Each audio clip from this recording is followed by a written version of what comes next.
আসসালামু আলাইকুম। তোমরা সবাই কেমন আছো? আশা করি অনেক ভালো আছো আর আমিও ভালো আছি। তাই চলে আসলাম একটা নতুন ভিডিওর সঙ্গে। তো আজকের রেসিপি হচ্ছে করলা ভাজা। তো করলা খেতে কিন্তু আমরা অনেকেই ভালোবাসিনি, আর অনেকে আবার এতটাই ভালোবাসে যে কাঁচাই খেয়ে নেয় এটা।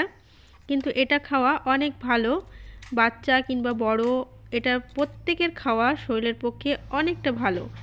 তো যাই হোক, কথা না বাড়িয়ে চলো যাই মূল রেসিপির দিকে। তো করলাটাকে ভালো করে ধুয়ে নিয়েছি। ধুয়ে নিয়ে আমি এই যে কেটে নিলাম, রিংয়ের আকারে কেটে নিয়েছি করলাটাকে। কেটে নেওয়ার পর ভিতরকার যে অংশটা সেটাকে আমি বের করে ফেলে দিচ্ছি।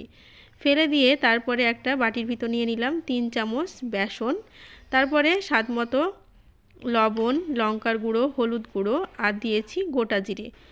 তারপরে এর মধ্যে পরিমাণ মতো জল দিয়ে এটা ঘন ব্যাটার তৈরি করে নিতে হবে।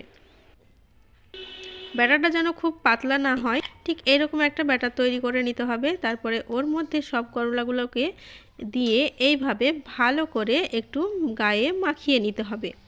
মাখিয়ে নেওয়ার পর একটা কড়াইয়ের ভিতরে হালকা তেল দিয়ে মিডিয়াম টু লো আঁচে এই করলাগুলোকে সব ভেজে নিতে হবে। তো আমি এই যে সব করলাগুলোকে একই রকমভাবে ভেজে নিয়েছি। ভেজে নেওয়া হয়ে গেলে তারপরে একটা কাঠির সাহায্যে এই করলাগুলোকে তুলে নিলাম। করলা খেতে খুব একটা আমার ভালো লাগে না, কারণ করলাটা এতটাই তিতো যে আমি খেতেই পারি না। কিন্তু এইভাবে একটু ভেজে দিলে আমার খেতে বেশ ভালোই লাগে। চলো তাহলে করলা দিয়ে থালাটাকে এবার সাজিয়ে নিই। তো প্রথমে আমি ভাত নিয়ে নিয়েছি, তারপরে এই যে করলাগুলো সব চারিদিকে দিয়ে একে একে সাজিয়ে নিলাম। তো এইভাবে থালা সাজানো থাকলে খেতে কার না ভালো লাগে, তাই না?